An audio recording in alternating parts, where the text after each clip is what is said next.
আসসালামু আলাইকুম রহমতুল্লাহি আবরাকাতু। প্রিয় বন্ধুরা, আশা করছি আপনার সকলেই ভালো আছেন।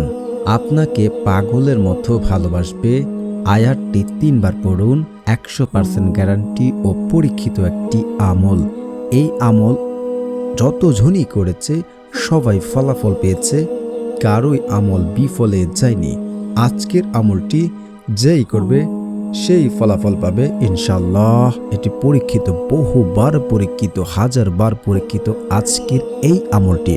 যারা ভালোবাসেন, ভালোবাসার মানুষ আপনাকে ভালোবাসছে না, আপনার ভালোবাসা গ্রহণ করছে না, সম্পর্ক নষ্ট হয়ে যাচ্ছে, এই আমলটি করবেন।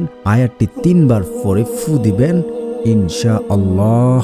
আল্লাহর রহমতে আপনাদের ভালোবাসা বৃদ্ধি হবে। মৃত্যু পর্যন্ত আপনাকে সে মনে রাখবে। কখনোই ভালোবাসায় অপূর্ণতা থাকবে না। একটি ঘটনা আপনাদেরকে বলি। আমরা সবাই একসাথে বসা মজলিসে একজন যুবককে দেখলাম কাঁদতে কাঁদতে ভিতরে আসছে। এসে বলছে যে, শাইখ, আমি কি বলবো, আমার স্ত্রী আমাকে ভালোবাসে না, আগের মতন কেয়ার করে না। সে সারাদিন মোবাইল টিপে, এক কথা বললে অন্য কথা শুনে, সে ভালো করে কাজ করতে চায় না, আমার সাথে মেজাজ দেখায়। এমন অসংখ্য ঘটনা আমি আপনাদেরকে বলতে পারি। ওই যুবকের ঘটনাই আমি আপনাদেরকে বলছি। তখন সে সব কিছু খুলে বলে যে তার সংসার ভেঙে যাওয়ার উপক্রম হয়ে দাঁড়িয়েছে। তখন শাইখ তাকে একটি আমল করতে বলে, কোরআনের একটি আয়াত তাকে শিখিয়ে দেয় এবং বলে, এই আয়াতটি তুমি আমল করো, ইনশাল্লাহ আল্লাহর রহমতে তোমার স্ত্রী তোমার কথা শুনবে, তোমার বাধ্য কখনোই হবে না। তো যুবকটিকে দেখলাম দীর্ঘক্ষণ, প্রায় 15 থেকে 20 মিনিট একটি আয়াত শাইখ তাকে শিখিয়ে দিলেন। তারপর ছেলেটি, যুবকটি চলে যায়। 3 থেকে 4 দিন পর ছেলেটি হাসি মুখে আসে এবং মিষ্টি নিয়ে আসে শাইখের জন্য এবং বলে যে, হুজুর, আল্লাহর রহমতে আপনার আমল দ্বারা কাজ হয়েছে, আল্লাহ আমার ডাক শুনেছে। এমন অসংখ্য ঘটনা আমি আপনাদেরকে বলতে পারি। কয়েকদিন আগেও একজন মহিলা বোন আমাদেরকে ফোন করে বলে তার স্বামী কথা শুনছে না, তার স্বামী নাকি অন্য জায়গায় বিয়ে করতে চাচ্ছে, তাকে পছন্দ করে না, পরকীয়া সম্পর্ক। সে বোনও এই আমলটি করার সাথে সাথে 2 দিনের ভিতরে সে ফলাফল পেয়েছে।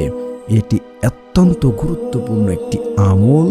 এই পর্যন্ত যারাই করেছে কেউই বিফলে যায়নি, সবাই ফলাফল পেয়েছে।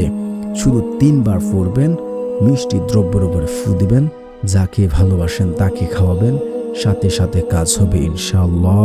কিন্তু একটা কথা বলে রাখি, আপনারা কেউ এই আমলটি বাজে কাজে ব্যবহার করবেন না, বাজে কাজে ব্যবহার করবেন না। স্বামী স্ত্রী ভালোবাসা অমিল হলে আমলটি ব্যবহার করবেন, অন্যথায় বাজে কাজে ব্যবহার করবেন না, খেতে বিপরীত হতে পারে, আমি বলে দিচ্ছি। তো আমলটি কিভাবে করবেন? আমলটি আপনারা করবেন, উজু করে নেবেন, তারপর প্রথমে 3 বার দুরূদ শরীফ পাঠ করে নেবেন, তারপর আয়াতটি পড়বেন। আমি আয়াতটি স্ক্রিনে দিয়ে রাখছি। তো এতটুকু পর্যন্ত যারা ভিডিও দেখেছেন, এখনও চ্যানেলটি সাবস্ক্রাইব করেননি, প্লিজ দয়া করে চ্যানেলটি সাবস্ক্রাইব করে দিন।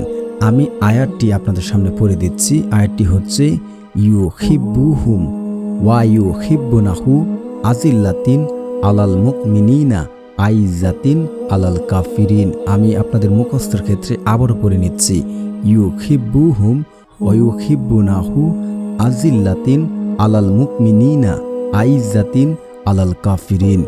এইভাবে আপনারা পড়ে মিষ্টি দ্রব্যের উপরে ফু দেবেন। যাকে আপনার বাধ্য করতে চান তাকে সেই মিষ্টিটি খাওয়িয়ে দেবেন। ইনশাআল্লাহ আল্লাহর রহমতে কাজ হয়ে যাবে। যদি সে কাছে না থাকে তাহলে কিভাবে আমলটি করবেন? ওর চেহারাটি চোখে বসাবেন এবং প্রথমে 3 বার দুরূদ শরীফ পড়ে নেবেন, তারপর এই আয়াতটি পাঠ করে তার চেহারায় ফু দিবেন। মানে আপনি চোখ বন্ধ করে তার চেহারা কল্পনা করে তার চেহারায় ফু দিবেন। ইনশাআল্লাহ আল্লাহর রহমতে কাজ হবে। সবচেয়ে কাজ হয় বেশি যদি মিষ্টিটা তাকে সরাসরি খাওয়ানো যায়, এতে ভালো করে কাজ হয়ে যায়। তো আজকের আমলটি এই পর্যন্ত ঝাড়াই করেছে, কেউ বিফলে যায়নি। শুধু 3 বার আমলটি করে ফু দিন, ইনশাআল্লাহ আল্লাহর রহমতে আপনার কাজ হয়ে যাবে। তো প্রিয় ভাই ও বোনেরা, আপনারা কেউ খারাপ কাজে এই আমলটি ব্যবহার করবেন না। আপনাদেরকে বারবার বলছি, খারাপ কাজে এই আমলটি ব্যবহার করবেন না।